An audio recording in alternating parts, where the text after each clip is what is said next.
Page entretien de ce journal à présent, nous accueillons Ismaël Benon. Il est membre de Stand for Life and Liberty, en abrégé S2L, une ONG qui œuvre dans la promotion des droits humains, l'éveil des consciences et de l'éducation. Bienvenue sur notre plateau, Monsieur Benon. Merci bien, Madame Bambara. Pour commencer cet entretien, dites-nous tout d'abord quelles leçons retenez-vous de ces assises nationales qui viennent de s'achever? Alors, merci déjà, c'est féliciter l'ensemble des participants et qui ont pu en une journée atteindre les résultats de 2 jours de travaux des assises. Ça démontre l'esprit de fraternité et le sens élevé de patriotisme qui ont emprunté ou qui ont prévalu lors des échanges de ces assises-là. Donc c'est souhaiter bon vent au président Traoré afin que les défis de l'heure, avec le gouvernement qu'il aura autour de lui, qui va mettre en place, bien évidemment avec l'ensemble de la population main dans la main, que nous puissions relever ces défis du moment-là, notamment le retour de la paix dans tout le Burkina. Avez-vous le sentiment que la pression de la population au lieu des assises a milité en faveur du capitaine Ibrahim Traoré dans le choix qui a été fait pour la direction justement de la transition? Je vais dire que est-ce que ça a milité? Ce qui est sûr, les membres prenant part à ces assises-là n'étaient pas sourds aux manifestations qui se menaient de part et d'autre sur toute l'étendue du territoire en partie. Parlons à présent de S2L. Votre organisation œuvre dans la promotion des droits humains.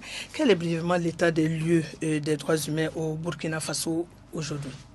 Alors déjà, c'est dire que notre organisation Stand for Life and Liberty existe depuis 2019, 5 octobre 2019.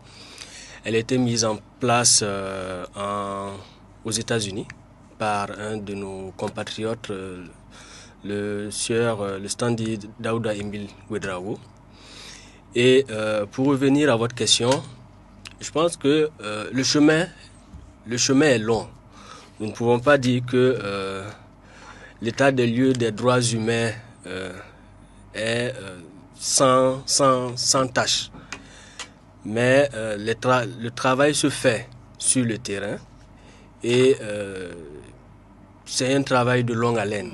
C'est un travail de longue haleine et nous osions croire que d'ici quelques années, nous pourrons dire que la question des droits humains est une question qui ne mérite plus autant d'attention que celle d'aujourd'hui parce que les résultats engrangés atteints sur le terrain sont très satisfaisants.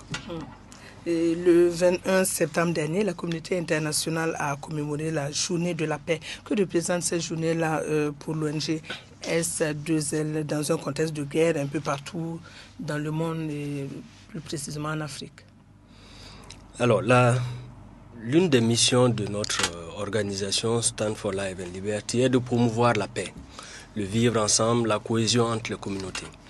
Et nous avons jugé bon de saisir cette date de commémoration de la paix pour mener une campagne au niveau international. Et c'est dans ce sens que nous avons initié une campagne Vivons debout pour promouvoir la paix entre les communautés et promouvoir la paix par les communautés. Donc pour nous, la date du 21 septembre est une date qui nous tient beaucoup à cœur. Et parlant justement de cette journée, et votre organisation a lancé cette campagne-là pour la paix en Afrique et dans le monde. Quel premier point peut-on faire de cette campagne-là exactement? Alors, la campagne, elle se mène dans plusieurs pays de l'Afrique de l'Ouest et de l'Afrique centrale. En même temps? En même temps.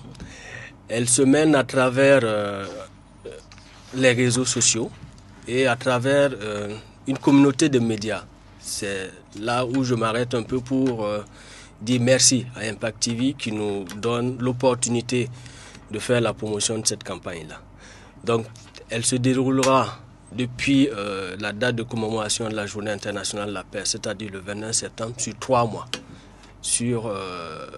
dans 8 pays, à savoir le Burkina Faso, le Mali, le Niger, le Togo, le Bénin, le Sénégal, la Guinée-Conakry et j'en passe. Et pendant les 3 mois, c'est d'octobre à décembre? Oui, d'octobre à décembre. Okay. Et elle va consister pratiquement à faire des spots pour parler de la paix, partager des messages de paix entre les communautés. Ce qui est intéressant et l'originalité également de cette campagne, c'est que nous promouvons les langues nationales à travers cette campagne. Ça veut dire quoi? Ça veut dire que le compatriote, le frère qui est au niveau du Sénégal, qui s'exprime en Wolof, qui partage le message de paix, de cohésion sociale, peut être entendu par un autre confrère qui est au Mali, par exemple. Le frère du Mali qui fait son message en Bambana peut être compris par le frère du Burkina qui comprend Bambana.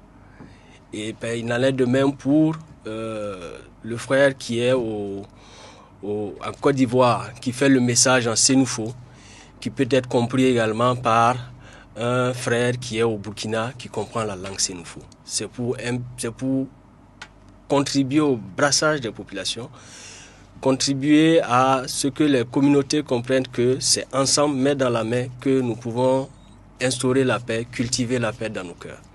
Oui, comme vous l'avez dit, la campagne de sensibilisation pour la paix va durer 3 mois et dans 8 pays consécutifs. Tout à fait. Tout à fait. Et pensez-vous qu'on puisse procurer la paix si on n'est pas soi-même en paix? La paix est un comportement.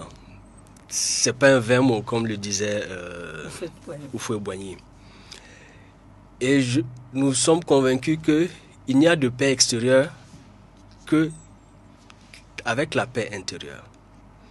Donc, nous devons nous-mêmes d'abord cultiver la paix au fond de nous, afin que cette paix-là puisse jaillir autour de nous et toucher les autres cœurs des autres communautés et frères et sœurs. Donc ça veut dire que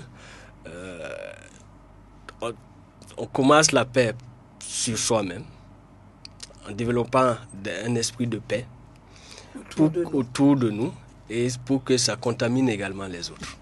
Très bien.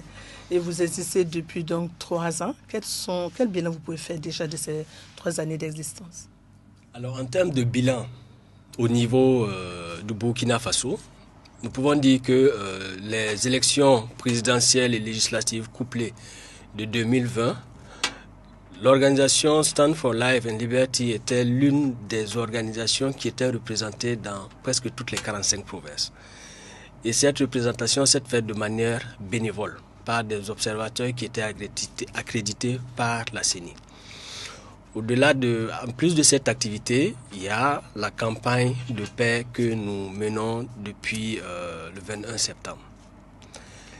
Pour l'heure, le défi prochain pour nous serait d'avoir l'accréditation administrative pour être constitué en bonne et due forme comme une organisation au niveau national. Qui peut faire partie de S2L, qui Alors, peut être membre. L'adhésion à l'organisation est ouverte à tout le monde pour peu que vous partagez les idéaux de l'organisation. Et elle est apolitique et il n'y a pas de distinction de race ni de religion. Voilà. Très bien. Et pour finir cet entretien, que doivent retenir les Burkinabés au regard de la situation difficile qu'ils rencontrent? Le peuple de Burkina devrait comprendre que les défis majeurs du moment, que sont la sécurité, ne peuvent être relevés que si nous apportons la paix. Autrement dit, nous ne pouvons pas résoudre un problème en développant les mêmes sources qui ont été à la base de la création de ce problème. Donc, c'est-à-dire nous devons travailler ensemble pour cultiver la paix, cultiver l'amour du prochain et ce qui va amener, je n'en doute, que le pays puisse retrouver également la paix. Ce serait votre mot de fin. Merci d'être passé sur ce plateau, M. Benon.